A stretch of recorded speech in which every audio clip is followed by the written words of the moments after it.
എല്ലാവർക്കും ഈസി റെസിപ്പിയുടെ ഇന്നത്തെ എപ്പിസോഡിലേക്ക് സ്വാഗതം. ഇന്ന് ഞാൻ ചന മസാലയാണ് ഉണ്ടാക്കുന്നത്. വെളുത്ത കടല കൊണ്ടാണ് നമ്മൾ ചന മസാല ഉണ്ടാക്കുന്നത്. ഇതിനായി ഞാൻ 8 മണിക്കൂർ മുന്നേ തന്നെ കടല വെള്ളത്തിൽ കുതിർത്ത് വെച്ചിട്ടുണ്ട്. നന്നായി കഴുകി വൃത്തിയാക്കി വെച്ചിട്ടുണ്ട്. ഇത് കുക്കറിലിട്ട് നമുക്ക് ഒരു 6 വിസിൽ വരുന്നതുവരെ വേവിച്ചെടുക്കണം. ഇതിലേക്ക് 2 സ്പൂൺ ചായപ്പൊടി കൂടി നന്നായി തിളപ്പിച്ച് ഒരു ഗ്ലാസ് വെള്ളം ഒഴിച്ച് അര ഗ്ലാസ് ആവുന്നതുവരെ വറ്റിച്ചെടുക്കണം. അപ്പോൾ അതിൻ്റെ കളറ് മുഴുവൻ അതിലേക്ക് കിട്ടും. ഇത് ചന മസാലയ്ക്ക് നല്ല കളറ് കിട്ടുന്നതിന് വേണ്ടിയിട്ടാണ് ഇങ്ങനെ ചെയ്യുന്നത്. ചപ്പാത്തിക്കും പൂരിക്കും ഇടിയപ്പത്തിനും പാലപ്പത്തിനും ഒക്കെ പറ്റുന്ന നല്ല ടേസ്റ്റുള്ള കറിയാണ്. ഇപ്പോൾ ചായ നന്നായിട്ട് തിളപ്പിച്ചിട്ട് അതിൻ്റെ ആ വെള്ളം ഞാൻ കുക്കറിലേക്ക് ഒഴിച്ചു കൊടുത്തിട്ടുണ്ട്. ഇപ്പോൾ കടല നന്നായി വെന്ത് കിട്ടുമ്പോൾ അതിന് നല്ലൊരു കളറ് കിട്ടും. ഒരു ഡാർക്ക് കളറ് ചന മസാലയുടെ ഒരു നല്ല കളറ് കിട്ടുന്നതിന് വേണ്ടിയിട്ടാണ്. ഇതിലേക്ക് 1.5 സ്പൂൺ ഉപ്പ് കൂടി ചേർത്ത് കൊടുത്ത് നമുക്ക് കുക്കർ അടച്ച് വെച്ച് ഒരു 6 വിസിൽ വരുന്നതുവരെ നന്നായിട്ട് വേവിക്കാം. നന്നായി വെന്തിട്ടുണ്ട്. ഇനി നമുക്ക് ഇതിൻ്റെ കടലയും വെള്ളവും സെപ്പറേറ്റ് ആക്കിയിട്ട് വെക്കണം. വെള്ളം നമുക്ക് ആവശ്യത്തിന് ഒഴിച്ചു കൊടുത്താൽ മതി ഗ്രേവി ഉണ്ടാക്കുമ്പോൾ. ഈ വെള്ളം തന്നെ ചേർത്ത് കൊടുക്കാം. വേറെ വെള്ളം ഇതിലേക്ക് ഇനി ആവശ്യമില്ല. ഇനി നമുക്ക് ഗ്രേവി ഉണ്ടാക്കുന്നതിന് എന്തൊക്കെയാണ് വേണ്ടതെന്ന് നോക്കാം. ഇഞ്ചി ചെറുതായി അരിഞ്ഞു വെച്ചിട്ടുണ്ട്. വലിയൊരു കഷ്ണം ഇഞ്ചി, ഒരു 10 വെളുത്തുള്ളി ചെറുതായി അരിഞ്ഞു വെക്കണം. 2 തക്കാളി ചെറുതായി അരിഞ്ഞു വെക്കണം. 2 സവോള ചെറുതായി അരിഞ്ഞു വെക്കണം. ഒരു 3 പച്ചമുളക്, കുറച്ച് മല്ലിയില, ചെറിയ ജീരകം 1 table spoon, 3 bay leaf biryani ഇല, കുറച്ച് മേത്തി ലീഫ്, 2-3 പട്ട ചെറിയ കഷ്ണങ്ങളാക്കിയത്, 2 ടീസ്പൂൺ മല്ലിപ്പൊടി, 2 ടീസ്പൂൺ മുളക് പൊടി, 1/2 ടീസ്പൂൺ മഞ്ഞൾപ്പൊടി. ഇത് കായം പൊടിയാണ്. കായം സാമ്പാറിലേക്കൊക്കെ ഉപയോഗിക്കുന്ന കായത്തിൻ്റെ പൊടിയാണ്. അതുകൂടി ഇതിലേക്ക് ചേർത്ത് കൊടുക്കണം. ഇനി നമുക്ക് പാൻ ചൂടാവുമ്പോൾ അതിലേക്ക് ചെറിയ ജീരകവും പട്ടയും കൂടി ഇട്ട് കൊടുക്കാം. നന്നായി മൂത്ത് വരുമ്പോൾ അതിലേക്ക് ഇഞ്ചിയും വെളുത്തുള്ളിയും ഇട്ട് കൊടുത്ത് നന്നായിട്ട് വഴറ്റിയെടുക്കാം. നന്നായിട്ട് വഴറ്റണം.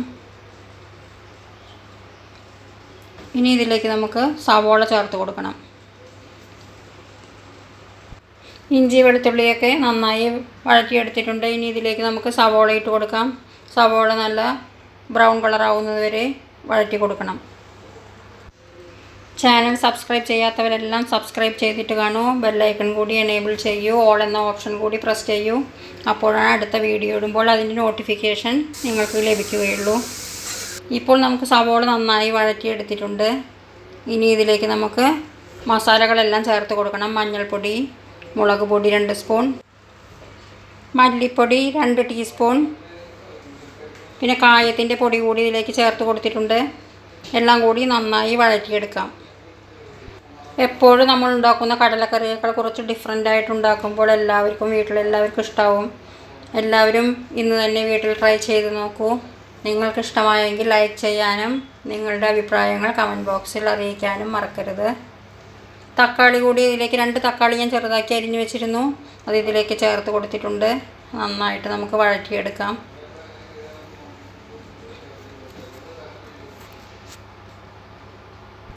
ഇനി ഇതിലേക്ക് കട്ട് ചെയ്ത് വെച്ചിരിക്കുന്ന പച്ചമുളക് കൂടി ചേർത്ത് കൊടുക്കണം.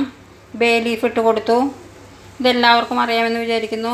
ബിരിയാണിയിലൊക്കെ ഇടുന്ന ഇലയാണ്. അതിൻ്റെയൊക്കെ ഒരു നല്ല സ്മെല്ലുണ്ടാവും. ഇപ്പോൾ നമ്മൾ കടല വേവിച്ച് വെച്ചിട്ട് അതിൽ മാറ്റി വെച്ചിരിക്കുന്ന ആ വെള്ളം ആണ് ഇതിലേക്ക് ഒഴിച്ചു കൊടുക്കുന്നത്. ആ വെള്ളം മുഴുവൻ ഇതിലേക്ക് ഒഴിച്ചു കൊടുത്ത് നന്നായി ഇതൊന്ന് തിളച്ച് വരട്ടെ. എന്നിട്ട് നമുക്ക് കടല ഇട്ട് കൊടുക്കാം. ഇപ്പോൾ നന്നായിട്ട് തിളയ്ക്കുന്നുണ്ട്. ഇനി ഇതിലേക്ക് നമുക്ക് വേവിച്ച് വെച്ച കടല ഇതിലേക്ക് ഇട്ട് കൊടുക്കാം. വെള്ളം ആവശ്യത്തിന്, ആ വേവിച്ച് വെച്ചിട്ടുള്ള വെള്ളം ബാക്കിയുള്ളത് മുഴുവൻ ഇതിനാവശ്യത്തിന് ഇടയ്ക്കിടയ്ക്ക് ചേർത്ത് കൊടുത്താൽ മതി. കറി തയ്യാറാകുമ്പോൾ ആവശ്യമുള്ള സാധനങ്ങളൊക്കെ നമ്മൾ ആദ്യം തന്നെ എല്ലാം അതിൻ്റെ കണക്കിനനുസരിച്ചിട്ട് ഒരു പ്ലേറ്റിലേക്ക് മാറ്റി വെച്ച് നമുക്കത് ഉണ്ടാക്കുമ്പോൾ വളരെ ഈസി ആയിരിക്കും. കടല വേവിച്ചപ്പോൾ ഉണ്ടായിരുന്ന കുറച്ച് വെള്ളം കൂടി ഞാൻ ഇതിലേക്ക് ചേർത്ത് കൊടുത്തു. ഈ കടല ഒന്ന് ജസ്റ്റ് കയ്യിൽ വെച്ചിട്ട് നമുക്കൊന്ന് ചെറുതായിട്ടൊന്ന് പ്രസ് ചെയ്ത് കൊടുക്കാം. ഒരു ഗ്രേവിക്ക് ഒരു കട്ടി കിട്ടുന്നതിന് വേണ്ടിയിട്ട്. ഇപ്പോൾ ഇത് ഇടുന്നത് നമ്മൾ മേത്തി ലീഫാണ് ഇട്ടിരിക്കുന്നത്. നന്നായിട്ട് ഇളക്കി കൊടുക്കാം. എല്ലാ സൂപ്പർ മാർക്കറ്റിലും വാങ്ങിക്കാൻ കിട്ടുമെന്ന് വിചാരിക്കുന്നു. ഇതിലേക്ക് 1 ടീസ്പൂൺ പഞ്ചസാര ചേർത്ത് കൊടുക്കുന്നുണ്ട്. ഇനി ഇതിലേക്ക് മല്ലിയില കൂടി ചേർത്ത് കൊടുക്കാം. ഇപ്പോൾ നമ്മുടെ ചന മസാല റെഡി ആയിട്ടുണ്ട്. എല്ലാവർക്കും ഇഷ്ടപ്പെടുമെന്ന് വിചാരിക്കുന്നു. നിങ്ങളുടെ അഭിപ്രായങ്ങൾ എന്നെ അറിയിക്കാൻ മറക്കരുത്. അടുത്ത വീഡിയോയുമായി വരുന്നതുവരെ എല്ലാവർക്കും താങ്ക് യു.